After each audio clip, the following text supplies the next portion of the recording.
Aquarius, ito yung second week of October reading nyo.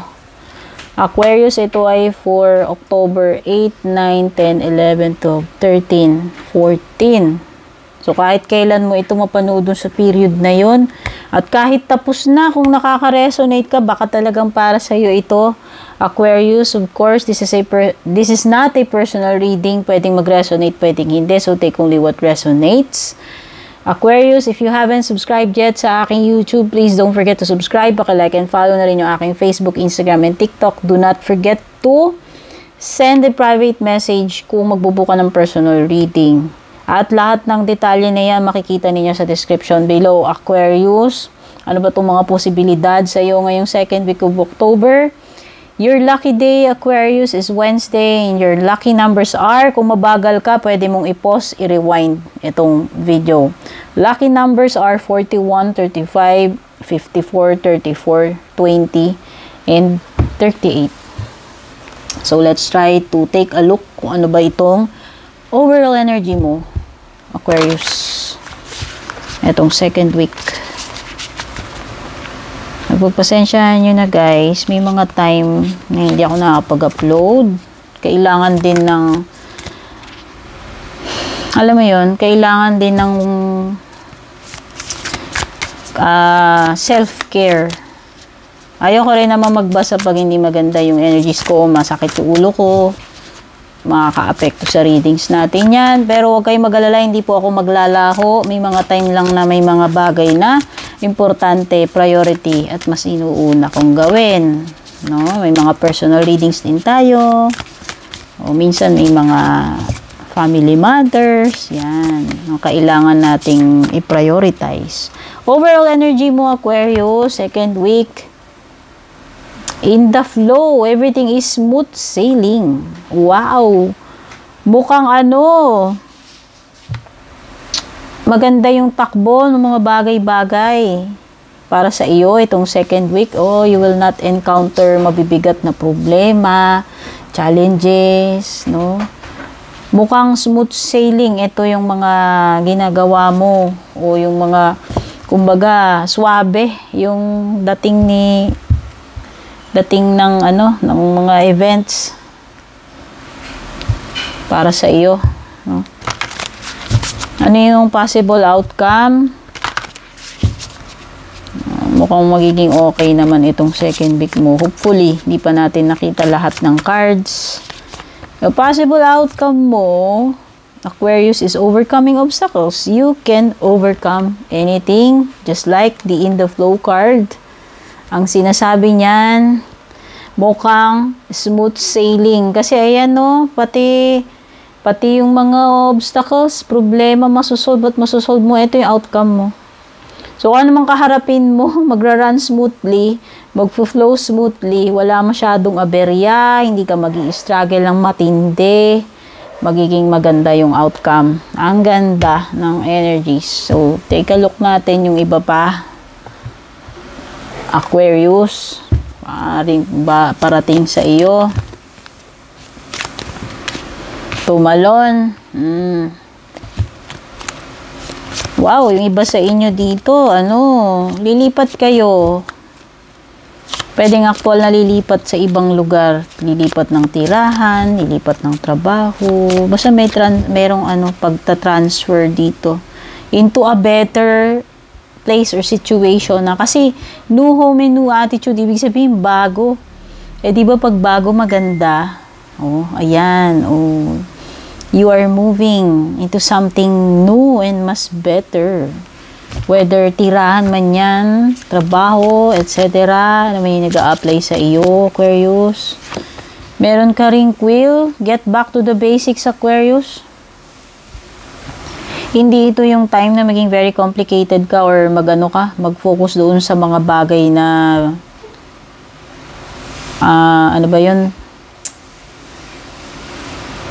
advanced. Doon ka muna mag-start sa basic, sa pinakababa, sa bottom, yung pinaka simple lang muna, no?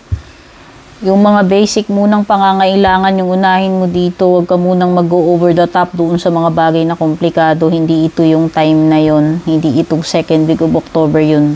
Okay? Get back to the basics daw. Baka nakakaligtaan mo na yung mga bagay na mahalaga. Bagamat simple lang yan, no? Baka may mga nane-neglect ka na ganyan. So, this is a reminder. Depression, anxiety, worry that someone is against you. O, masyado ka daw nag-overthink. Tungkol dito sa person na to, kung sino man yan. Pwedeng hindi naman ganun kasama yung gagawin niya sa'yo, na natatakot ka o ini-imagine mo. Basta nai-stress ka, nag-anxiety ka dyan, no? Pwedeng na-overthink mo lang daw yan kung sino man yung tao na yan tungkol dyan, na hindi maganda yung naiisip mo. Pwedeng na-exaggerate lang ng pag-iisip mo yan. You also have courage. A journey, either physical or mental. Uy. Whether ikaw ay literal na bumabiyahe, you are going through something, may pinagdaraanan, yan, pwedeng metaphorically and literally na meron kang pinagdaraanan o pagta-travel, no? Pwedeng physical itong pagdaraanan mo or mental, yun yung binabanggit dyan. Excuse me lang po baka importante yung message. Oh my God, okay. Sorry, I have to read itong aking na-receive na text kasi importante. So, tignan pa natin yung iba pang messages para sa iyo, Aquarius. Okay, malapit na namang mag-November. Ang bilis ng panahon, no? Parang kailan lang, tas Pasko na naman, dyan na naman si Jose Marie. O, diba? Nagsimula ng September, nangangamoy nangangamoy 2024. Nako, sana magandang 2024 natin, no? Sana mas blessed, mas peaceful. Yan naman ang importante. Hindi man tayo maging sobrang masagana. At least, walang mga hindi magagandang mabibigat na mga negative na pangyayari. Diba? So, you have 3 of Wands. I have the energy I need to realize my goals. Talagang you are in the flow. It seems na pumapabor sa iyo yung maraming bagay. Itong second week ng October, Aquarius. You have everything you need to realize your goals. Ganun ka kakumpleto, ganun ka positive, hindi lang yung aura mo, yung mindset mo, pati yung katawan mo. You are very energized, very inspired. You have all the energy you need na i-execute itong mga plans mo, itong mga goals mo. Marirealize mo yung mga goals mo this second week of October. That is an indication, no? Ito, si 3 of Wands. You also have 8 of Pens. Wow, ang daming mga dito, material things, kaperahan. So, may abundance pagdating sa financial, sa material, no? I dedicate myself to what I believe in. Ganun ka-fixed pagdating sa iyong principles, sa iyong goals. That is why you will achieve more. And magmamaterialize talaga itong mga plans mo kasi talagang you are motivated, focused, and talagang naniniwala ka dito sa mga goals at plans mo. Alam mo, no? You know by heart na ma-achieve at ma-achieve mo yan. Ganun ka-positive yung outlook mo and talagang determined ka na mag-yield itong iyong mga plano at mga ininvest na panahon at effort. Mag-yield, magre-resulta at magre-resulta yan into something. O, diba? 6 of Cups. Wala akong magawa, guys. Magaganda talaga yung mga lumalabas sa cards ninyo. Baka sabihin nyo naman, bakit ganun yung mga reading ni Purple Team puro maganda? O, diba, pasalamat kayo, magaganda yung lumalabas. Kasi iba ganun eh. Pag maganda yung binabasa mo, may nasasabi pa rin sila. Tapos pag pangit, ano ba yan? Puro pangit naman yung mga lumalabas. Uy, wag ka. Gusto ko i-screenshot yung mga ganun. Gusto kong i-post. Pero sige na, hindi ko naman babastusin yun. Pero may mga taong ganyan, alam mo yun, pag maganda yung lumalabas sa reading nila, may reklamo. Pag pangit, may reklamo. Alam mo yun, may mga tao na baka mareklamo. Hindi na lang maging positive, no? Wala lang, nasi-share ko lang, hindi ako galit, no? Para lang alam ninyo yung mga kaganapan dito sa aking pagbabasa, yung mga taong na-encounter ko, kung marami akong nakakaharap na positive, mababait, nakaka-good vibes, marami ring mga nega, marami ring pintasero, pintasera, alam mo yun. Yun. Pero alam nyo, pag maganda yung mood ko, hindi ako pumapatol. Pero pag nasyempuhan ninyo yung toyo ko, yun lang.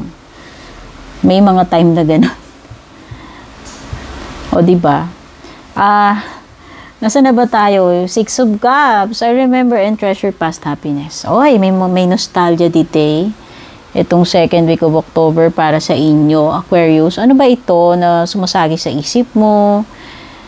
Mga moments from the past na pwedeng manariwa.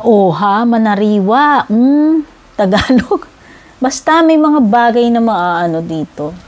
Yung pwedeng makakalkal mo sa baul ng iyong memories, tapos parang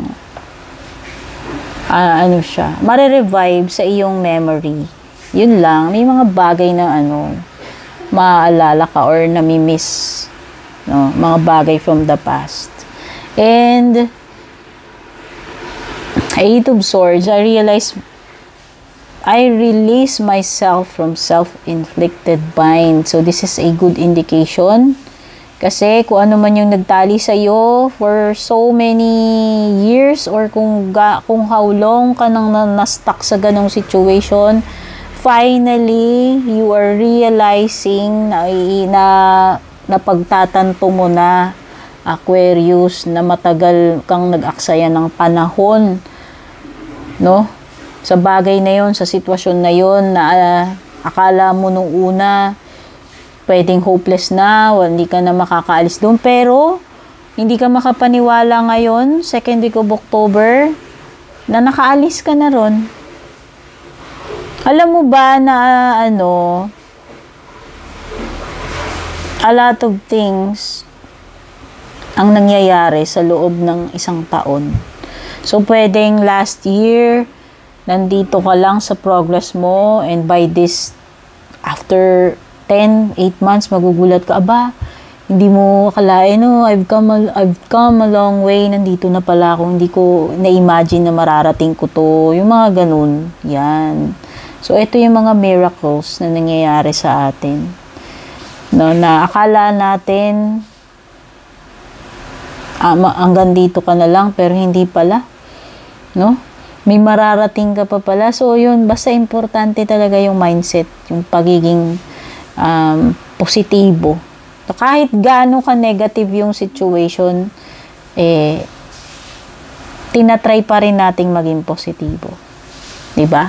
So, sabi nga nila, yung parang may nakita akong quote, para sa mga taong pessimistic, there is always a problem to any solution. Pero pagdating dun sa positive, there is always a solution to any problem. So, alin ka dun? Yun lang yun. No? Choice mo na yan. Ano naman yung pagdating sa love life ni Aquarius, itong second week?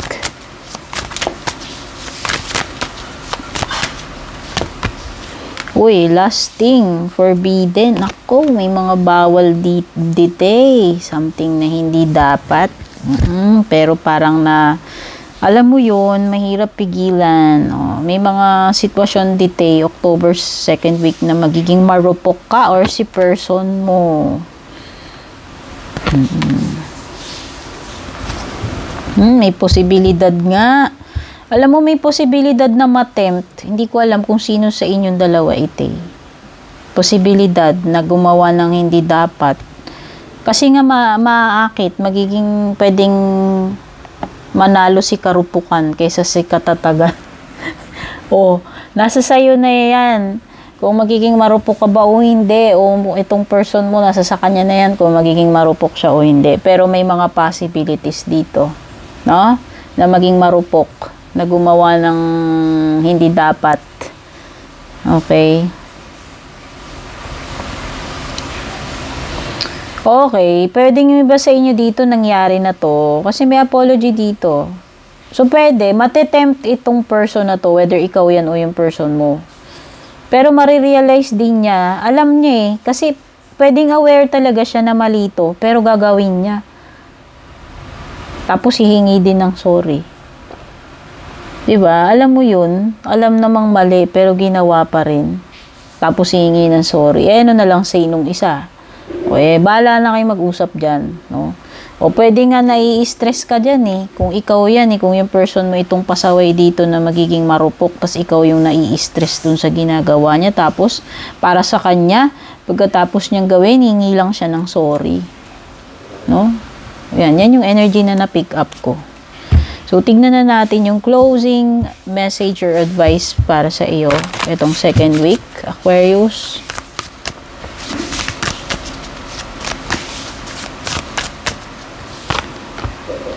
Swan Spirit, time for a deep dive. Oh.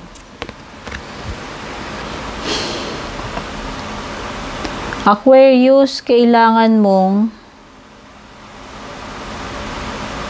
maging malalim, mag-dive deep. Hindi yung magtingin ka lang dito sa mga maliliit na details. Sa tingin ko, marami pang dapat sisirin. Magsisisid ka rito. Alam mo yon, try to get to the root of the problem. Kung ano man itong sitwasyon mo. Hindi ito yung something na kung ano lang yung nakikita mo sa pangharap o sa ibabaw. Kailangan mo mag-dive deep. So, maraming dapat ma-discover dito sa sitwasyon na ito. At sa tingin ko, kumbaga, something na bubusisiin mo or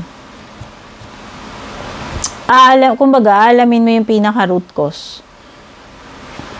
Magda-dive deep ka. Kumbaga, parang you will go on a research. Parang thesis, yung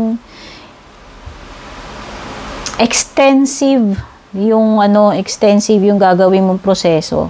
Aalamin mo kasi yung malalim na dahilan eh. Yun yung nafe-feel ko dito na sinasabing dive deep. So, hindi yan yung mga nakikita mo dito sa pang-ibabaw, sa surface. Kumbaga, mas malalim pa sa inaakala mo yung reason. Malalim pa. So, kailangan mo pang kalkalin, no? At mag-dive deep doon sa pinaka-root cause. Okay? Aquarius, I hope nagustuhan mo ito. Makakatulong ng malaki dito sa aking FB and YouTube kung ilalike at share nyo itong ating reading. And of course, don't forget to subscribe. Take care and good luck, Aquarius.